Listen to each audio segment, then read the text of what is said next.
kayang nangyari na kulay puti imbis na yung alam nating kulay brown na baha ang pumasok sa kanila? Hindi rin kaya delikado ito sa kalusugan nila, Marian? Ang pagbaha sa atin ay kombinasyon daw ng natural at human factors. Kung masyadong marami yung tubig na nahuhulog kumpara sa tubig na lumalabas dahil sa mga ilog and so on, babaha at babaha talaga. So pag sinabing tropical monsoon climate, yung mga bansa sa tropics, so malapit sa equator ito, at affected sila ng monsoon winds. So yung tinatawag natin habagat tuwing June, July, August, at tapos yung tinatawag naman natin na amihan around December, January. Isa ring natural factor ay dahil located ang Pilipinas sa tinatawag na Pacific Typhoon Belt.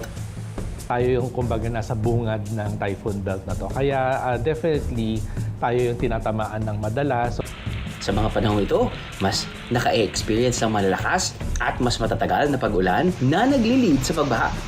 So nung binuo natin tong mga kalsada, mga buildings and so on, so yung pagdaloy ng tubig, of course, napigilan natin siya.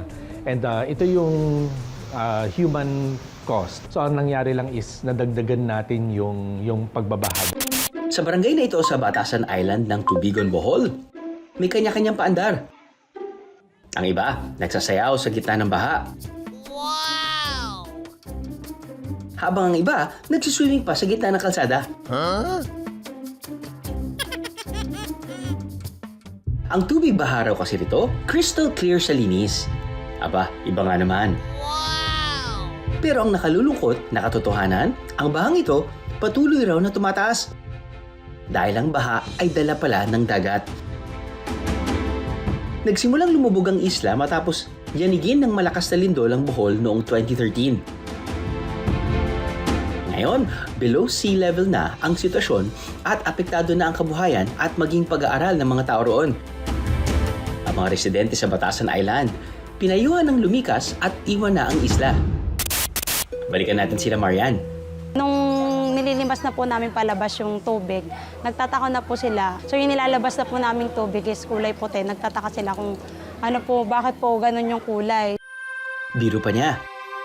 Dahil mabubuti po yung mga puso ng mga tao dito, kaya ganun po yung baha na naranasan po nila or naranasan po namin. Huwag mo na kaming biruin pa, Marian. Ano ba talaga ang nangyari sa inyo? Last time po kasi na nagpintura po kasi yung friend ko, meron po palang natira siyang pinakang gloss latex po, yung pinakang pang-final coat po nung kanyang pintura. So, ang tendency po noon, since tumaas na po yung tubig, umangat po yung pinakang basyo po ng pinakang pintura. Then, tumaob po at yun po yung naging sumalo po siya dun sa tubig. Kaya po naging kulay puti po yung tubig namin. Ayun naman pala. Tirang pintura na gloss latex pala ang humalo sa baha na pumasok sa kanila. So, ito po yung kwarto na pininturahan na namin ng kulay puti. Dito din po nanggaling yung tirang pintura na natapon dun sa baha kaya naging kulay puti or kulay gatas yung baha dun sa salas namin. Kinabukasan, tinuloy rin nila ang paglimas ng tubig. Medyo nakakaramdam din ng kate kasi nga po yung pintura makapit po sa balat namin. Pero po yung amoy, wala po kasi gawa po ng odorless po yung humalong pintura po dun sa tubig. Pero hindi naman ba delikado ang mababad ang kanilang mga paa sa baha na nahaluan ng pintura? Sa ganung pagkakataon, delikado kasi maaaring yung baha na may halong pintura ay nagkakalaman ng mga volatile substance. Maaari itong malanghap at mailagay sa mata, mag-cause ng conjunctivitis. Pwede rin itong mag-cause ng dermatitis o iritasyon sa balat. Hanggat maaari, iwasan nating magbabad sa mga baha. No? Kung hindi naman may iwasan, maaari tayong gumamit ng mga boots. Kailangan nating maghugas ng kamay at paa. Sa panahon ng bagyo, mahalagang maging alerto. Gawin agad ang mga nararapat na paghahanda nang makaiwas sa mga posibleng sakuna o peligro. Hindi lang sa labas, maging sa loob ng ating tahanan. Aha!